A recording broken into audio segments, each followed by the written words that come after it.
What's up, everybody? It's Wednesday.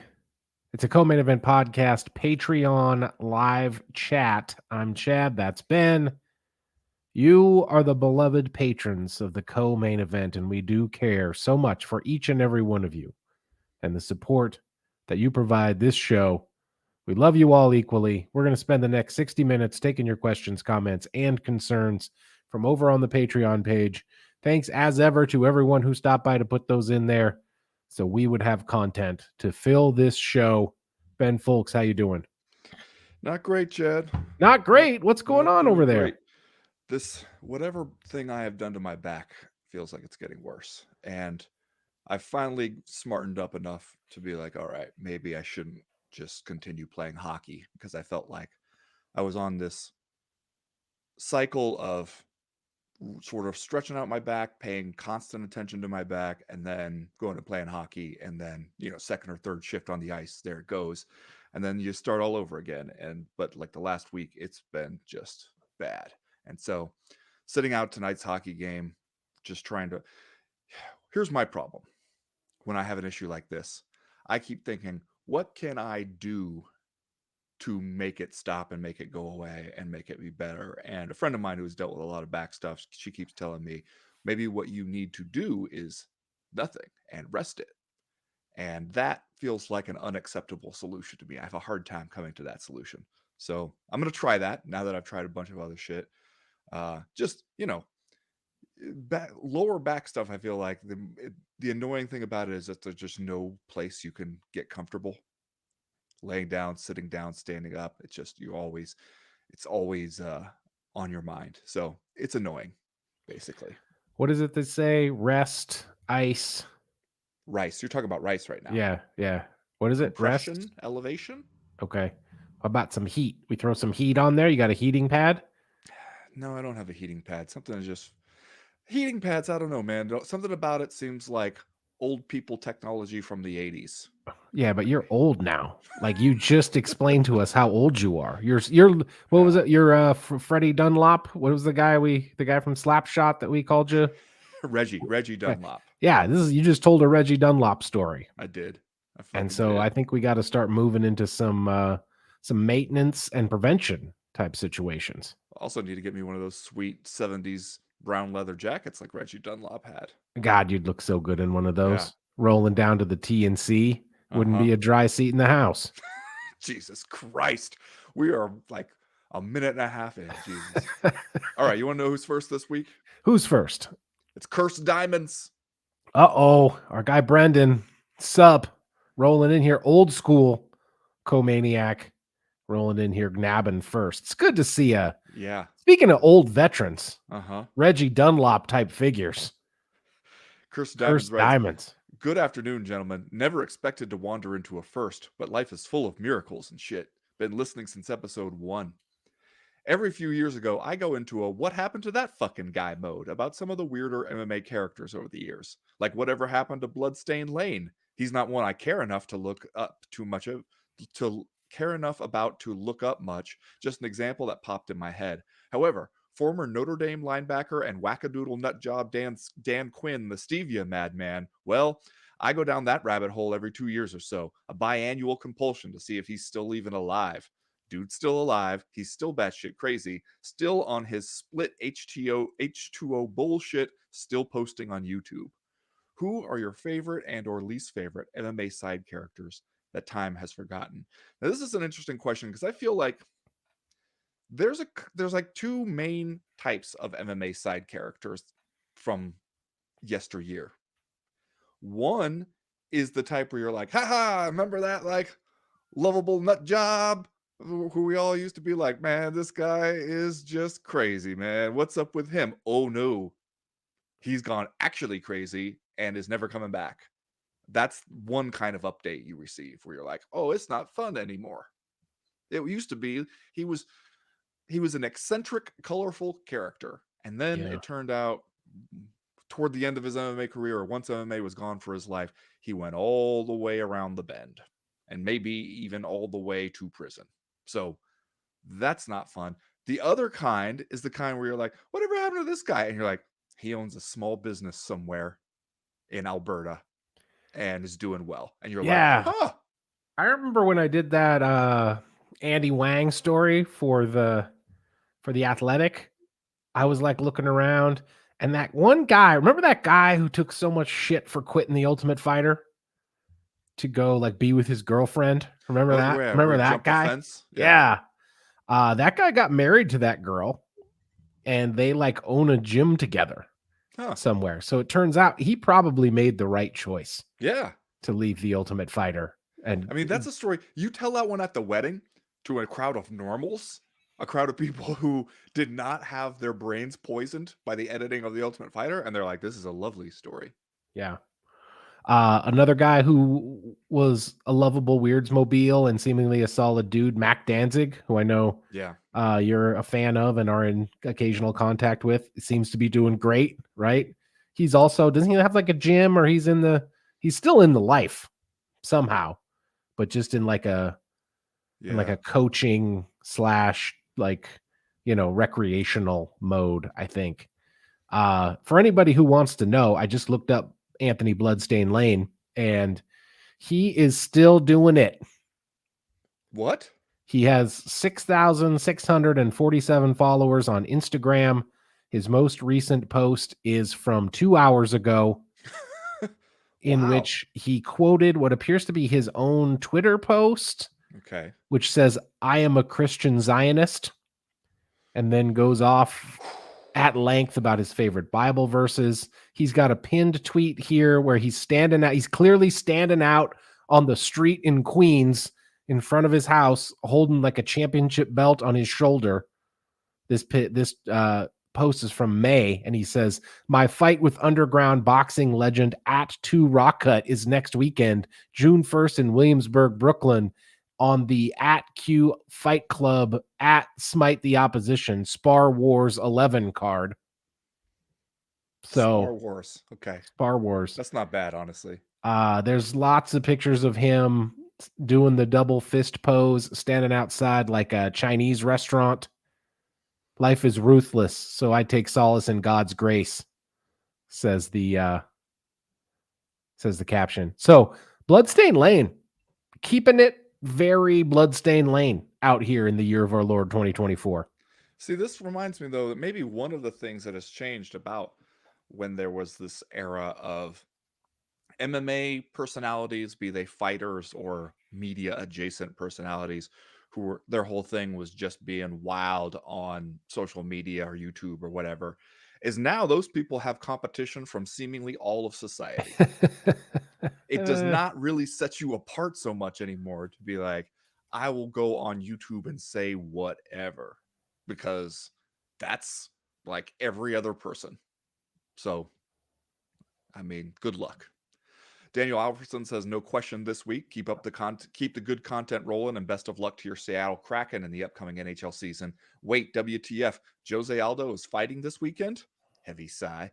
My man, not only is he fighting this weekend, he is barely even an underdog against a guy on like a 5-fight winning streak. So it's like Jose Aldo is the rare person in this situation where you can be like, oh, he's still at it, and you don't have to heave a heavy sigh because he's somehow doing well.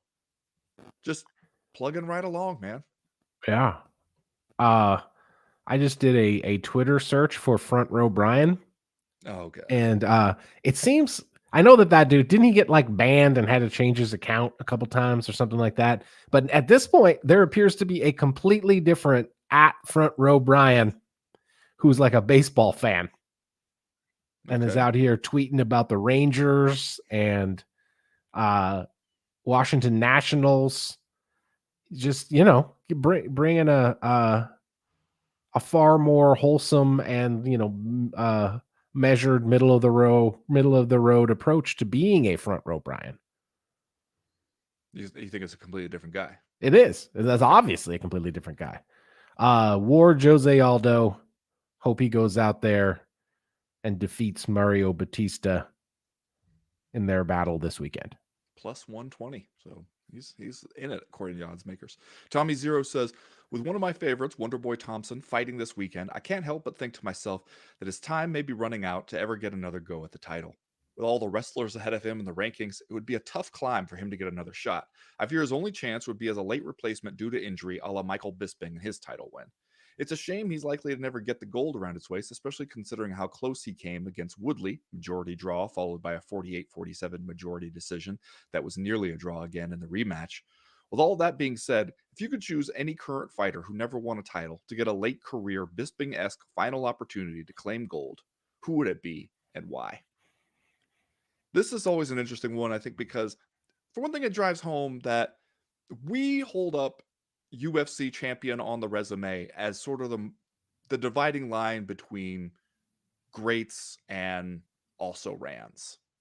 And it's kind of unfair because a Yeah. lot of that is just timing and opportunity. Who'd you get the title shot against? When did it come? How did it come? All this kind of stuff. It can go a lot of different ways. You can be really good for a period of 2 or 3 years, and that 2 or 3 years can be the period where you claim a title and have a couple defenses and get to ride on that the rest of your life. Or it can be a period where you were climbing up the ranks, just didn't get the shot, didn't work out for you. And then your window of opportunity is gone. And so much of it is out of your control. Though, if you were going to say, like, who would you like to see, who would it be like a feel good moment? I tell you, I think he would probably be insufferable about it. But if Anthony Smith, Oh God, that's what I was gonna say too. I was gonna say Anthony Smith if because he then pulled hopefully it he can off, walk away. Just give him like 24 hours with the belt. And like a then, make a wish kid, yeah, then maybe he can just walk away with his head held high and never look back and move on to whatever the next phase of his likely successful life will be. he would be throwing it in the faces of all these motherfuckers who told him he would never get his hands on a belt. That's true. It'd be like Biggie at the start of Juicy. Look, before I forget to say it, I'm supposed to be gone tomorrow and Friday. So it's unlikely that we will have shows those days. What's going on with you? I'm What's your supposed to life go to about? Chicago with my wife to see a concert. More And concerts. but she is on the road for work today and apparently got super sick overnight. And so our trip is sort of hanging in the balance at this point. I think she's going to rally. We're going to be able to do it, but it's possible I will be here on Thursday and Friday. We'll just have to, it's a little cliffhanger for y'all. What band from the 90s are you going to see this time? We're going to go see Anderson Paak Oh, or okay. Anderson Paak. I'm not totally sure how to say it, but yeah, You he's, figure it out before the concert. yeah, I'll look it up online. I'll look up one of those how do you say Mm-hmm. YouTube videos. So we'll see. I hope that goes down. Um, you know who I would pick aside from Anthony Smith would be let's fulfill the prophecy. Oh, wow. Let's give an unlikely late career cup of coffee to Tai Tuivasa, right? Let him film Instagram videos of him passed out at a pub in Australia with the belt just like laying on the floor or something. Most likely to lose the UFC title the same night he wins it because some girl he took home from a bar just walked off with it. Putting up posters on the street lamps of like missing UFC title. Yeah, no, I don't hate it. I mean, honestly, though, when you think about it, there's like 4 or 5 dudes at heavyweight that you could name where you're just like, yeah, wouldn't that be crazy? Yeah.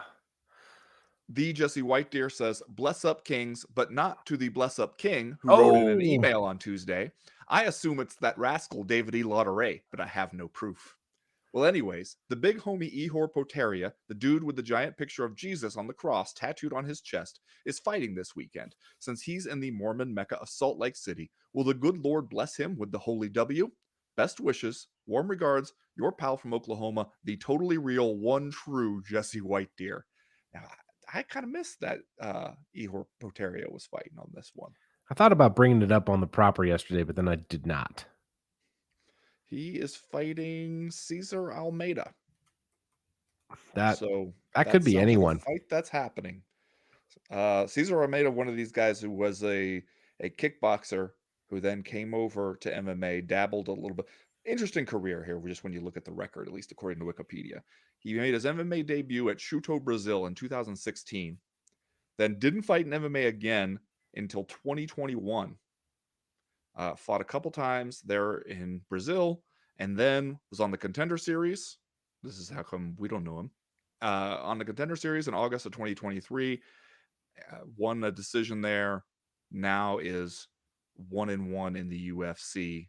Beat Dylan Budka via TKO, and then be lost to a split decision to Roman Kopylov in June at UFC 302. Now matched up here against the shootist Ihor Poteria. Poteria?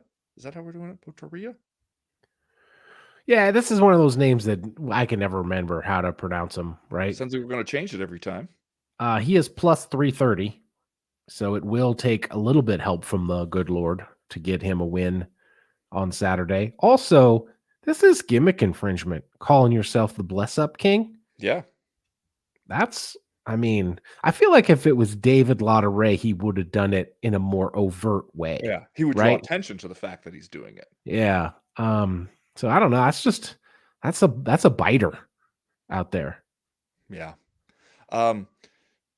Tim Clifton asks, "Hey guys, have you seen the Mr. McMahon documentary on Netflix? Do you think Dana White would ever sit down for a series of critical retrospective interviews like that?" And somebody else asks later if we had considered doing the damn thing about the Mr. McMahon series.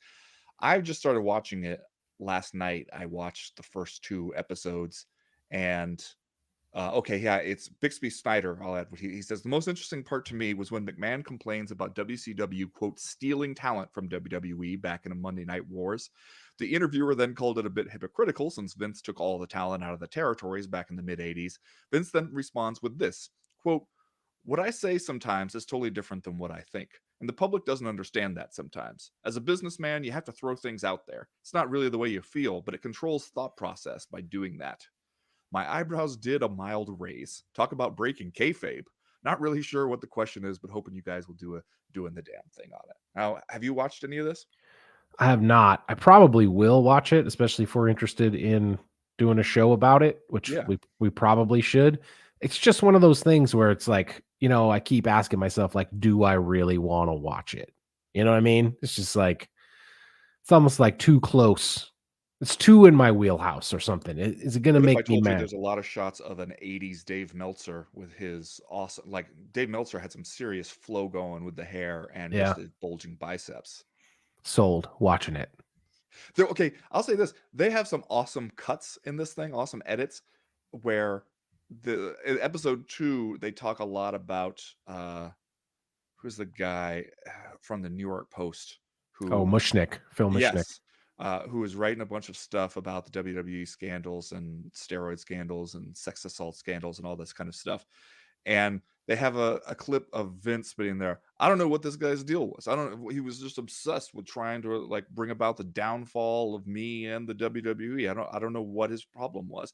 And then they cut to this guy, and he's like, because he's a scumbag. He's like, he's an absolute dirtbag. Everything he's done shows you what a dirtbag. And you're just like, okay. They put that side by side, just to be like Vince being like, I don't know what this guy's problem is. And he's like, he's a terrible human being. Is my problem. Okay, this is starting to sound better and better. However, isn't this is like one of those things of like the subject kind of being in on the production, not necessarily Vince, but like Netflix has WWE, like Raw is coming to Netflix. So isn't the ultimate like resolution of this documentary series kind of going to be like, well, maybe Vince was bad, but he's gone, and now we're in a whole new era of WWE, and it's coming to Netflix. Well, maybe the one of the things that I thought was interesting about it was that they they're doing it, and then at the very like early on in the very first episode, there's a note that says the majority of these interviews were conducted before the most recent, like the sex trafficking lawsuit stuff came out. And so you can imagine how that feels to have the whole shit in the can, Yeah. basically. Then you And then, missed the most scumbaggery thing. yeah. And he's not sitting back down for another interview after that comes No, out. no. So they had to kind of work around it a little bit. And who knows how that might have changed some of the ways that they decided to present some stuff. But it it definitely does not seem like it is trying to soft pedal shit. Like it,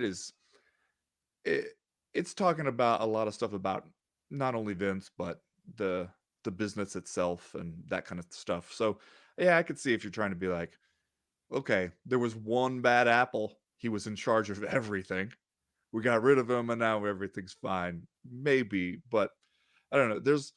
There's also enough like where you get Big Dave Meltzer in there, you get the New York Post guy, you get enough people who are just like very critical voices in the thing, and they do not shy away from. There was stuff in there where it was interesting to watch it, having been a fan as a kid, because a I was barely even aware that it wasn't real, and B, definitely not aware of any of these scandals, in part because it was just like such a different media environment. They did show this clip of Donahue where it's like Vince being confronted on an episode of Donahue sitting next to Dave Meltzer while people who had been victims of various like sex assault scandal stuff in the WWF were confronting him on it, and he was not handling it well. And I was like, I didn't know that happened at all. And so it was also just like there was no internet you could go to and get anything on the stuff. Like my only sources of information on the WWF were the TV show and the magazine, both of Yeah. which were put out by the WWF. You know, Right. mainstream media did not really cover it at all. All But right. yeah, I say you watch it and we discuss it. I'm gonna watch it. I'll watch it. Neil says, I was mindlessly scrolling through Instagram reels during a work call, as you do, and came across one where some guy was telling his buddy that there was a rumor that Matt Hughes used to cheat the weigh in by having his twin brother step on the scales in his stead. First of all, how have I never heard of this? Second, if true, this is some PhD level Dundasso. Thoughts? That would be kind of rad. Also, a rumor, like, we could just start that rumor, you know? You could just, what is that even based in? Yeah. Didn't Matt Hughes Um, have a tattoo? Did he have a? He had a tattoo or two, right? That would make it tougher. I don't know. He seems like the kind of guy who got like one ill-advised tattoo in like 1997 and then stopped entirely. Man, I've not heard that, but if so, that's amazing. And I'm so glad they did that. If they did. And it also, maybe he doesn't have any tattoos. Uh, it seems like the kind of shit you could totally pull off on athletic commissions of the mid 2000s, early 2000s, right? Yeah. There's no way that they would catch you on that. They're not. They're barely paying attention. Yeah. I mean, Mark, he looks a lot like Matt Hughes. They're twins, obviously, but I feel like it's the kind of thing where you can sort of tell them apart. You know what I mean? Like, But it if doesn't look that much. Like you're they sucked down from the weigh-in, maybe. Yeah. Yeah. and then, you get all you have to do is convince your brother to go through the agony of the weight cut, which, he was a wrestler and fighter too, so he's at least used to it. But then you're in the back drinking Pedialyte. No problem. Yeah. Oh, I guess. It seems like okay. a great idea. We got an update on the lacrosse World Box Lacrosse Okay. Championships from Tim Looking forward to it. Vanderheiden. It says final World Box Lacrosse Championship update. Number 12 in the world, baby, out of 28. Oh, that's not Also, bad. That's no, it's good. not. Also, tip for the well-rounded fight fan. If you own ESPN Plus, go watch the women's final between Canada and the USA. If anyone ever dares to say to me women's sports are boring, this will forever be my counter. One of the most exciting sports matches I've ever seen, and probably good to show someone who isn't fully okay with the inherent violence of MMA. Also, after 3 weeks of updates, let's get a question in here now. I'm spending my final days in the US in New York City. I've seen the touristy highlights. As two guys that live there, what's a good recommendation to do? First of all, Oh, whew. congratulations finishing in the top half. Yeah. Yeah. I think my recommendation for New York City is just eat. Eat something. They got food there. They got good food. They got the kind of food you're not going to find elsewhere. Just go eat something. Treat yourself. Eat something. Go find something to eat. Go to a restaurant. Find a good one. Go to it. I'm sure he's writing this down right now. Go to a restaurant. Eat something. You know what I would do, especially if you're thinking about where to eat something? don't be afraid to hop on the subway and go to Brooklyn or Queens. Yeah. Get out of Manhattan a little bit. You know, it's not so far. There's some good food out there. You go to a store, you eat some Greek food. You know, you get out there. Get out there a little bit. Plus, also if you jump on the NW and go out there to Queens to Astoria to eat some Greek food, uh, it goes up through an elevated section. You get to look around a little bit at the non-midtown Manhattan parts of New York City. Also, I don't know if you include this in the touristy highlights, but when I went with my daughters a couple summers ago, we went to the Museum of Modern Art, and you just walk around in there, Chad. You're just looking at Van Goghs and your Monets and your Picassos, and you're being like, man, they got all this shit up in here. Yeah. Eat David E. something. Lauderay says, spooky season, boys. What are some very good spooky books?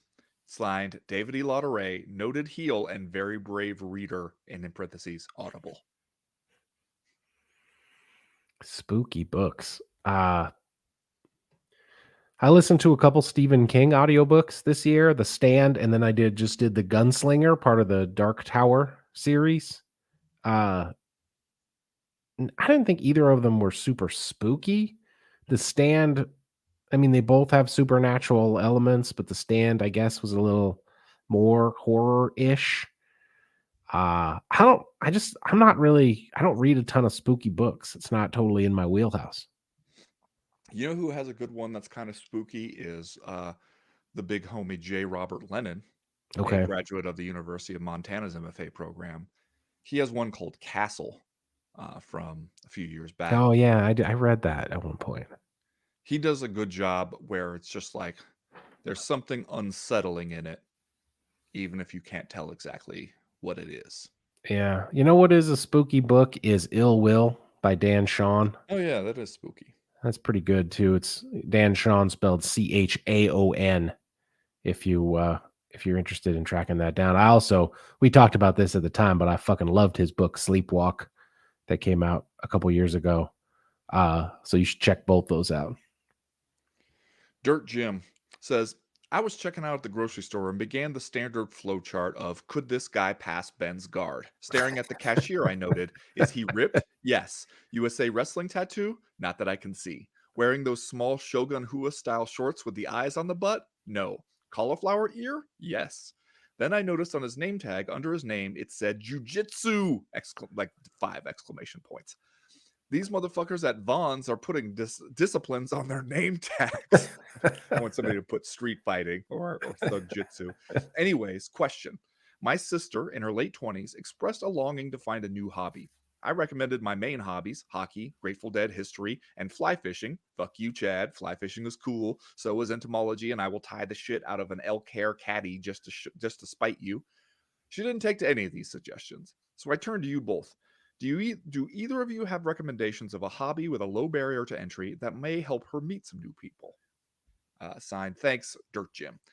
Now, this is an interesting question, and I also think if my question about the question, somewhat answered here in the last sentence, is the point to find a new hobby that you're really into, or is the point to just meet new people and make new friends? Because you might choose different hobbies based on that. Like I would think, hey, take a painting class or something like that could be cool, but I don't know if you're going to meet new people. Yeah. If you play a team sport kind of thing, and it doesn't have to be hockey or anything, it could be whatever. I know a lot of people also do like running club, that kind of stuff, where you're going and you're doing something physical, but you're doing it with people, and there's a community element to it. Like I think that could be a good thing. First of all, I'm definitely putting pit fighting on my Vaughn's name tag. Second of all, that guy 100% passes your guard. Like there's no question. You're ripped, you got cauliflower ear, and you're putting jujitsu with exclamation points on your Vaughn's name tag. You're passing Ben's guard. There's just no question about it. You'll never know. There's no way to know. Third of all, man, I don't dislike fly fishing. I'm just saying you live in Montana. Fly fishing's a little bit of a cliche here. And it's one of these hobbies like golf and apparently hockey that can like low key take over your life while you're not paying attention. You know what I mean? So you just got to be careful with that kind of stuff. I don't got room in my life for fly fishing. Next thing you know, I've got one of those little benches in my basement. I'm down there with the magnifying goggles and a couple of little tweezers. I'm online looking for just the right feathers that I can use to tie up my caddisflies. I can't do that. I don't have that kind of time and space. That's all I'm saying about fly fishing. I think it's great otherwise, especially if you enjoy it. I'm not here to stomp on anybody's joy. The thing that annoys me about it, to the extent that I ever think about it at all, is that when you are outside of Montana talking to people, it's often one of the first questions they ask you is if you fly fish, Yeah. because they kind of think everybody in Montana does. You just get Okay. a little annoyed. I'm about to blow your mind with a hobby where you can meet new people. Okay. Curling. Huh. You Yeah. go out there, you play a fun game on the ice, and there's plenty of time for standing around. Yeah. Maybe you're bullshitting with the other team, right? Or your own team, or the people who are they probably bring a 6-pack out there for curling. I don't know how it works. You're playing a fun game, you're indulging your competitive side. Maybe you're standing around meeting new people. I Yeah. don't know. Bjartur Gulagson says, "Hey guys, I have a series recommendation for you. The Netflix Japanese drama Sanctuary, about a punk kid who goes into sumo to help his family with money problems. This show has it all: violence, male nudity, sexual tension, and toilet jokes." I've not even heard of this. Have you? I think this was recommended to us at the time that we got into sumo, and I'm definitely not against watching it. I think it seems interesting. Yeah. That's a good sales pitch for it that Bjartur made just right now. Sunny Weather says, "Now that he's dead, Pete Rose to the Hall of Fame? He never bet against his team. He never used PEDs, and everything else was unproven allegations. He's the hit king, and nobody will break that record. Of the top 20, 18 are already in the Hall, and after number 2 on the list, everyone else over 600 hits behind him. It's not the good person Hall of Fame, it's the Baseball Hall of Fame. Charlie Hustle is still my favorite baseball player ever." Uh, you know what? I think it gets a lot easier for people to stomach Pete Rose in the Hall of Fame now that Pete Rose is no longer around to be a dick about it. I think Pete Rose was one of the biggest obstacles to people sort of finally forgiving and letting him in, just because he never made it easy on anybody. He wouldn't really admit to anything, and he was very prickly about it whenever it was brought up. And so I think that he probably could have been in the Hall of Fame if he had just maybe played it differently in the last 10 or 15 years. But also, the other thing that makes it harder to keep him out of the Hall of Fame is all of like fucking DraftKings and FanDuel ads all over the baseball games now. Yeah. You know? Yeah, we've kind of made peace with it in some ways. Uh First of all, I agree it's bullshit the way. Okay, first of all, vis-a-vis Pete Rose cut to Phil Mushnick, he's a scumbag. He's a dirtbag. Obviously true about Pete Rose. But this thing where baseball tries to like legislate morality on their Hall of Fame is horseshit. Just put the good baseball players in there, man. And if you want to, put a little cautionary thing on their plaque that is like, this person was banned for life from the game for throwing the 1919 World Series or whatever. Banned from the game for betting on baseball.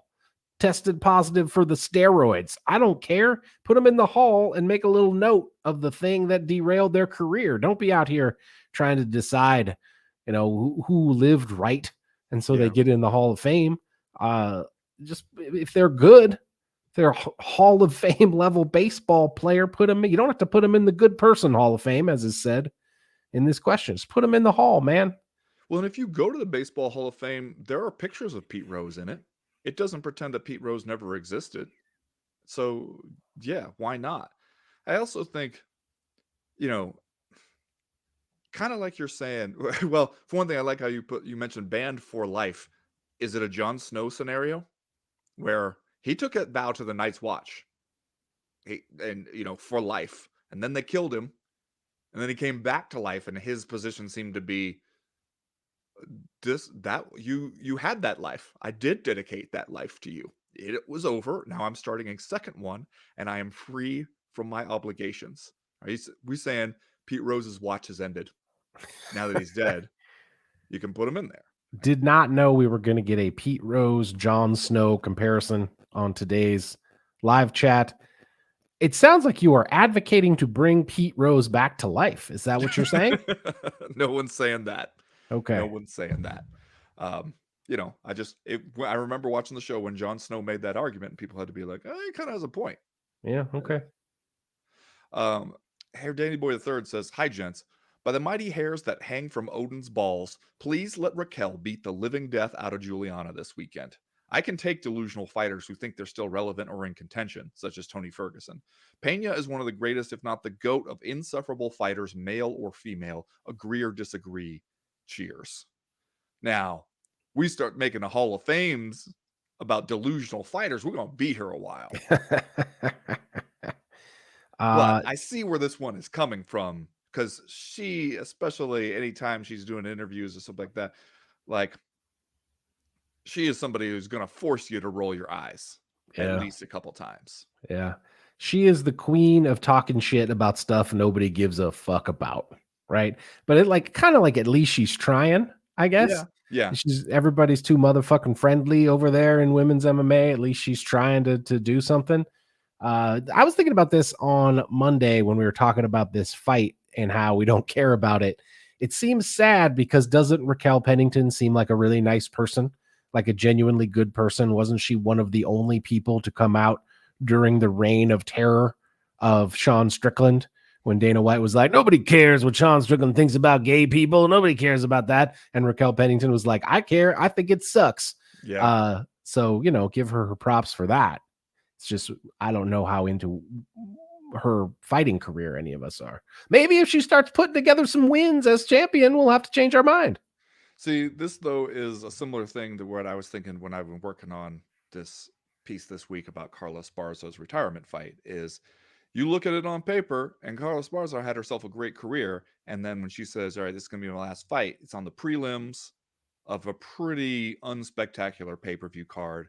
And, maybe, hopefully the UFC will do something similar like they did with, like, Michelle Watterson. Will, like, give her a little bit of focus and shine since she's saying that this is the last one. But it's just like, if you're a fighter who's just pretty good, won UFC titles, but didn't really ever draw attention to yourself and didn't ever really care that much about that side of it, it's just pretty easy for people to overlook you and not care. Mitch Not Mitchell says, so last week, Ben made 3-leg APL parlay and Man City drew. A few weeks ago, I was watching my beloved Arsenal, and the midfielder got one of the most bizarre red cards I've ever seen. I thought, how could something so strange happen? This is crazy. Lo and behold, the Ben EPL curse folks struck again. I just want to request that we spice it up and only make 2 to 3 team parlays for EPL weekends. It would be fun to see which team gets hit. You know what? I'm game. EPL is tough, man, because it's the draws. It's the fucking draws that get you. Yeah, I got on a draw on an EPL bet earlier this year. And that's when I decided to stop doing it. Because you're looking at Man City in one of these games, you're like, well, they're not going to lose, but they might end up with a draw because they also might, maybe they go down a goal early on and they're just like, we just got to get one. And then they're going to be content with getting the point in the standings because at least they didn't lose. And, it makes them play differently because of the structure of the league. Because it's just like, there's no playoff where just whoever has the most points at the end. So if you see an opportunity to snatch a point rather than get 0 points, and you're like, okay, fine, we'll take that draw. And you can bet on the draws. Every once in a while I've tried to do that where I'm like, which 2 teams seem kind of evenly matched. That's such a Ben Folks bet. The draw odds. Try to bet on a draw. Never once one. Since if everything goes according to plan, I won't be here on Friday. So let me just say for the record, I went 3-4 on my bets.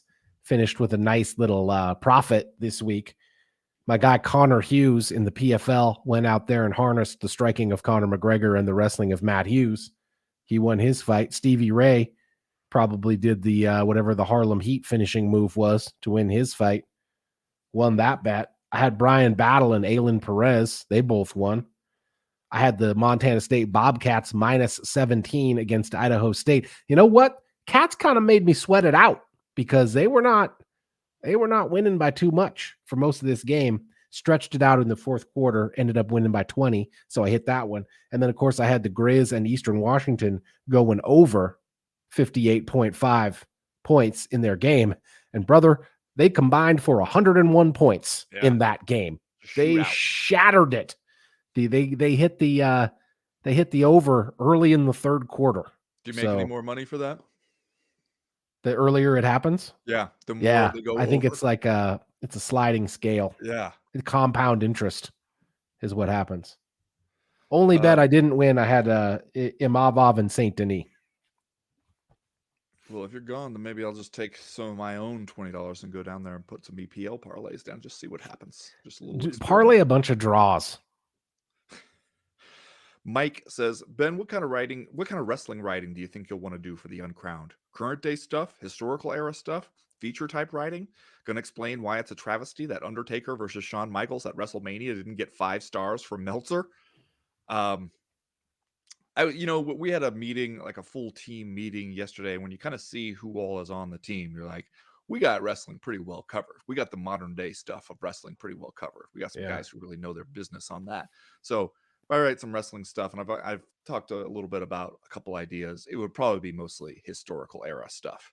And the current stuff, I've been kind of getting back into it. I mentioned this to you, Chad. I don't know if I mentioned it here, but I've started listening to the Before the Bell podcast, Yeah. and I fucking love it. It is hilarious, and it's helping me kind of get back into wrestling a little bit.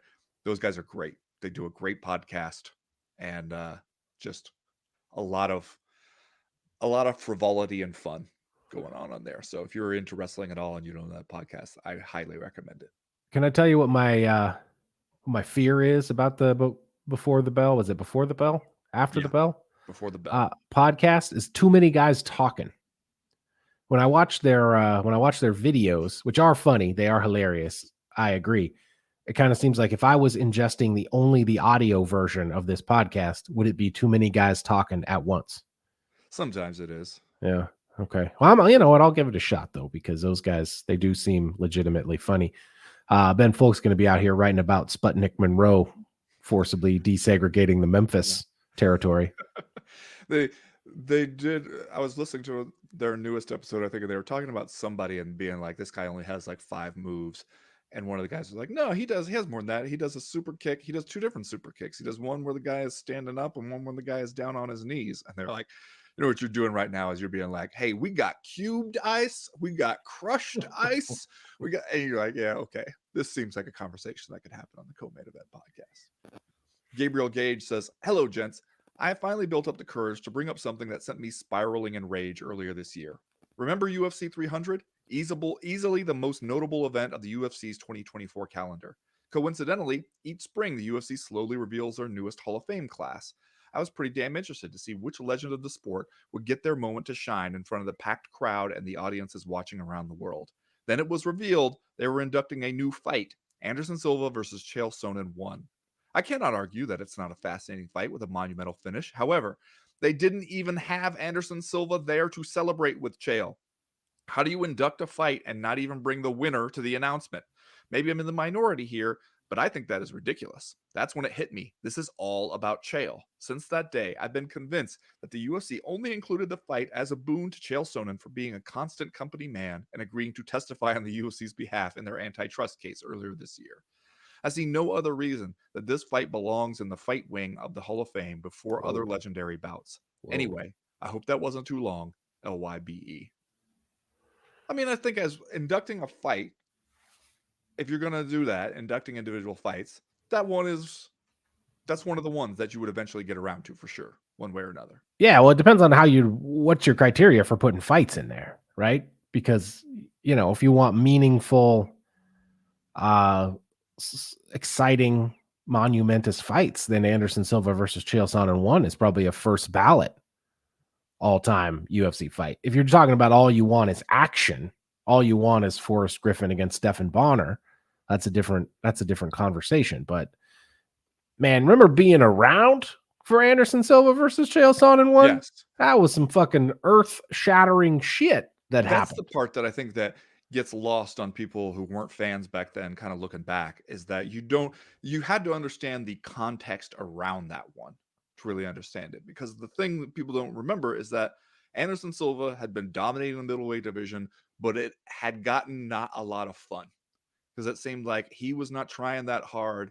He was bored with the level of opposition he was facing, just kind of fucking around at times, and people were getting so mad about it. And then Chael Sonnen kind of came out of nowhere, won a few fights, and the whole time was just talking a ridiculous amount of shit, a level of shit talking that we just had not really experienced, either Yeah. in like volume, intensity, or skill. Those were the things. Like he was good at it and he was relentless about it. And we were all watching him do it and being like, they're never going to give him a shot, though. And then he won a couple fights, beat Nate Marquardt, and we were like, actually, shit, maybe he does make sense as a contender. I bet he'll stop talking that shit now, though, that Anderson Silva is about to punch a hole in his face. And then he only turned it up. And we all were kind of watching it going, oh, man, he has made Anderson mad and he's going to get fucked up. That's what we all were thinking. And then he's standing there in the cage on fight night yelling at Anderson Silva to hurry up and get in there. And I remember being at that one and being like, man, you are making a hell of a bed you are going to have to lay down in. And then he went out there and was taking it to Anderson Silva. Yeah. And we were watching it being like, I can't fucking believe this. It was unthinkable. And then he gets choked out at the very end in the final Anderson round. Silva throws up the Hail Mary Yeah. triangle choke and ends up tapping him out. And then I guess just on the topic of Chael being there and Anderson not being there, like we don't know they didn't invite him, right? Yeah, I'm pretty I sure would they be did. Wasn't surprised he if they preparing didn't for a invite him. boxing match or something around then? I mean, probably. Shit. Yeah. Like, I don't think I'd it be was. stunned to find out they didn't invite him. Yeah. You dance with who brung ya. If Chael's the guy who shows up, then you got to kind of make it about Chael. And Chael's totally showing up. There's Oh, no yeah. chance he doesn't show up. No chance. Going to show up in his Jeffrey Dahmer glasses and soak it up. Robbie O'Sullivan says, hello, lads. It's been a while since I wrote in. I've been up to my tits moving house. It's been a super stressful process, but I'm thankful to have had you two fine gents in my ear holes while I packed, moved, unpacked, assembled furniture, fuck you, IKEA, and went back and forth between dumps and recycling centers because the privatized waste management companies in Dublin couldn't get their asses in gear to collect our rubbish in time. Anyway, a huge belated shout out to Ben and the other shit-eating wild men that I hung out with at the CME Dublin meetup. I had a blast, but that brings me to my question. Do either of you ever get worried about having parasocial interactions with your listeners? I have to admit, on paper, the idea of meeting up with someone I've listened to for over a decade, shout out to the MMA wrap up, and feel like I know so much about, even though he knows nothing about me, was a little strange. I won't lie, after the wheels were in motion for the meetup, I thought, what the fuck have I gotten myself into? That being said, any feelings of anxiety or trepidation I had about meeting up were immediately assuaged when we got chatting and started tossing around the crack. That's trademarked, by the way. He puts a little TM next to tossing around the crack. But I'm curious how both of you feel about meeting up with CME listeners. Is it weird for you? Was it weird for you? Any fun/weird stories about past meetups? LYBE in a completely non-parasocial kind of way. My experience of it, and at the Dublin one was the same. Every single time that I'm going to do it, I have the same trepidation and anxiety about it. And then every single time it's fun and it's awesome. And like, I'm glad I did it. But it is, it's always weird to just meet a bunch of strangers. And it's weirder to meet a bunch of strangers where we're not totally strangers, And I think that we are lucky that the CME audience is small enough and smart enough that anytime I've met CME people, they've always been cool. Yeah. If we had like a Luke Thomas size audience or something, or an Ariel Helwani size audience, there's going to be some dipshits in there. Just that's the law of averages. And so that would probably be less fun. But CME people have always been, but it's still every time I go through the same sense where I'm just like, okay, this is weird. I don't know if this is going to be cool or not. I'm anxious about it. And then once I go and we start tossing around the crack TM, then yeah, it's always awesome. It is. I mean, I'll say the only thing that's kind of weird still is, and it's not weird in a way you can't get over. Sometimes it's weird in a cool way, but it is weird how people will know a lot about our lives and we won't know much about theirs. Every once in a while through people will mention some stuff about their personal lives through questions that they write in with and everything. But you guys know a lot more about us than we know about you in general. But that also people, they're listening to the CME during big stuff that's going on in their lives, and so those two things kind of become associated, or we're talking about things that they're experiencing or have experienced, and so like there is a connection there. We're just not always aware of it until later, like when they tell us, they're aware of it at the time and we're not. Yeah, up to this point, I don't think either of us have had a bad experience No, not one. meeting a listener, even, not even, but just as an example, Dustin Pettit shows up at the Yeah. Union Club when you and I are sitting there having beers before we went to the Grizz game, and like turned out to be just a great dude. Like, wish we could have hung with him more, frankly, but he had to go give a best man speech at a wedding, which sounds like he totally crushed it later, by the way. Uh, I know that heading into the original Las Vegas meetup, you and I both felt some trepidation because neither of us are the kind of person that revels in the idea of going to hang out with like 100 people we've never met before. I And don't revel in B, the idea of hanging out with 100 people I know. it felt like a lot of pressure because people were like traveling to go to this thing. You know, there was the UFC was there. There was other stuff going on that maybe people were interested in, but like people were paying their money to come to this like meetup. And I was like, is it going to be worth it? Are people going to walk away being like, well, that was a waste of $1,000 or Yeah. whatever it was? Yeah. We wanted people to feel like they got their money's worth out of it. Yeah. And like, I don't, maybe some people did feel like it didn't live up to the hype or it wasn't worth it or whatever. But I feel like a lot of people did have a really fun time. And I had a really fun time. It turned out to be meaningful for me in a way that I did not anticipate, just in terms of Yeah. finding out the role that our stupid comedy fighting podcast plays in some people's lives. You know what I mean? Like helping people through tough times in their lives, being uh meaningful voices for people who are MMA fans but don't fit the just bleed guy mold that the UFC likes to market itself to, right? Yeah. People who really appreciate having a platform where basically we're not like racist fascists, Yeah. right? Like that Yeah. seems like a low bar to clear, man, but like that's it's meaningful for people, and that like was emotionally affected me, man. I was not prepared for that aspect of it, but it definitely was true and kind of re-energizes you to do the show when you have that kind of experience with people. And totally out of our control, a bunch of other people like became friends with each other because of this meetup, which was another thing that like early on we had to be like, look, man, there's 100 of you and there's 2 of us. So like talk amongst yourselves, right? And so a bunch of people became friends. Now they're playing D&D on the internet with the Discord message board and getting together down in Texas for fights, to watch fights, and hopefully other places. So all of that was, I think, really cool and a valuable experience for us. I hope it was for other people as well. Shout out to Justin and Tracy for the Yeah. 100th time for doing literally all of the work to set up that meetup. Those very cool of both of them. And so, yeah, and then, we've been to Seattle to hang out with the people, most of whom we had already met, but it was, super cool again. And just like meeting individual people has always been cool. So there's always a little bit of trepidation, but it's always turned out great, I think, for us in practice. And Yeah.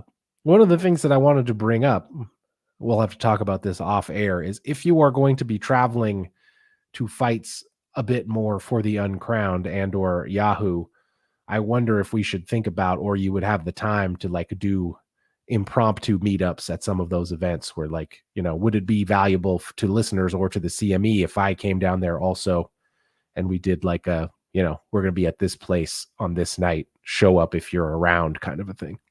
Yeah, I don't know if I'm going to be traveling to too many fights, maybe some notable ones, but we've had the conversation internally about, is it really worth the travel budget to send a writer to some of these fights? Like these days, especially, if I do go to some fights that might be non-UFC stuff where you could get a little bit more stuff. Like I want to go cover a fight circus event or some shit like Well, that. yeah, we could do that too, man. Well, that's what I'm saying is like if you get me out there, it'll probably be something like that rather than, just a UFC 30 whatever, just because these days, when you look at like what you actually get when you're there versus what you could get from home, it's not that different.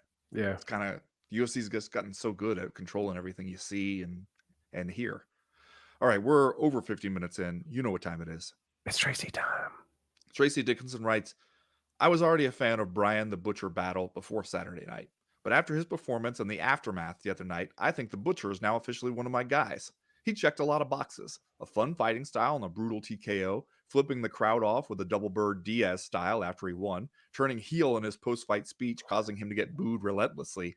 My personal favorites were, quote, "I know y'all didn't think the Butcher was going to lose in a fist fight to a French dude," and "the more you boo me, the stronger I get." And even after all that, there's video of him with some of the French fans after the fight, having fun together, taking pictures, etc. Just curious what your thoughts were on the WWE-esque promo. Also, since Bryan still managed to win over the fans afterwards, do you suppose Colby was watching that and thinking, but I got beer bottles thrown at me. What's his secret? I think his secret is not being quite so mean-spirited about the entire thing, where the only thing you have going for you is that you are intentionally trying to make people hate you by being the most awful person you can be. Because he was going, all right, I beat the French dude and you guys don't like it. And therefore, I'm going to stoke that fire of you not liking it. And because if you're standing there if you're getting booed after you won, you know, we've seen you really have two options. You can ally Quinta style be like, you better not fucking boo me, which It's also awesome.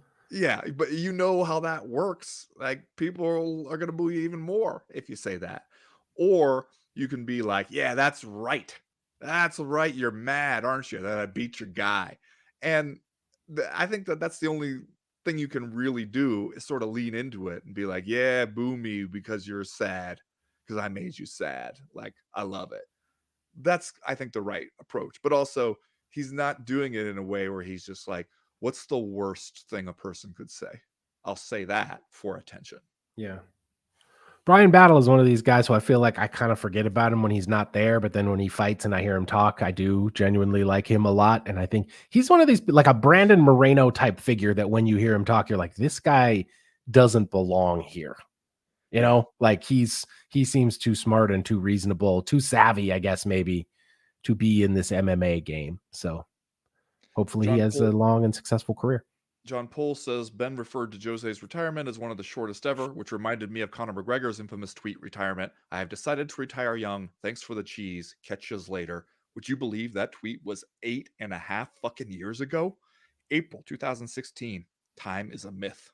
Now, the thing I remember about that tweet is that right after he sent it, the New York Times came out with a story about him being investigated for, I believe, his first sexual assault allegation. Yeah. And so we all went, oh, I see what happened here.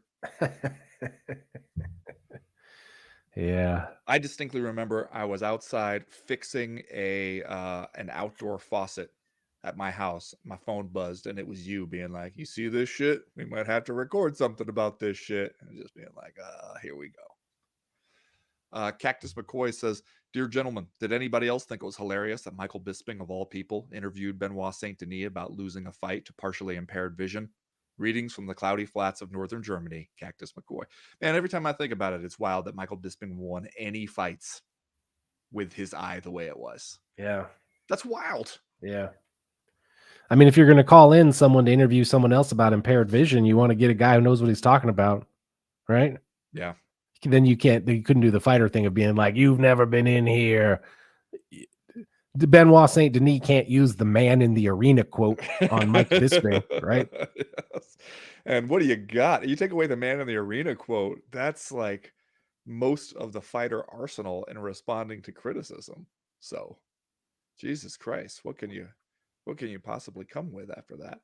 All right, I think we will finish up here with this one from Jules Christian, who writes, quote, go to the sphere. Don't go to the sphere. No one gives a shit. One of Chad's more memorable lines earlier this year. I just want to point out that more recently, Chad rated his interest in another sphere event as 7 out of 10 on the give a shit scale. So he might want to publicly state that he doubts Dana White could actually pull off another sphere event. That's not a bad idea. No. I mean, look, man, one of the best things that you can do in life is change your mind. Right? You don't want to be one of these guys that just won't ever come up off it, right? Show that you're a thinking, intelligent, living human being and change your mind about stuff. This motherfucker out here like an inspirational bookmark. Is that it? We're done? That's it. Speaking of changing minds, saving lives, raising up spirits, saving the children. Okay. We're out of here. Thanks everybody for listening. Thanks for your support. Stay tuned. I don't know if I'll be here tomorrow and Friday or not. Guess there's only one way to find out. Maybe we'll all die. Maybe a giant asteroid will hit the Earth. Who knows? On that cheery note, thanks for listening. We appreciate the support. As for right now, we're done.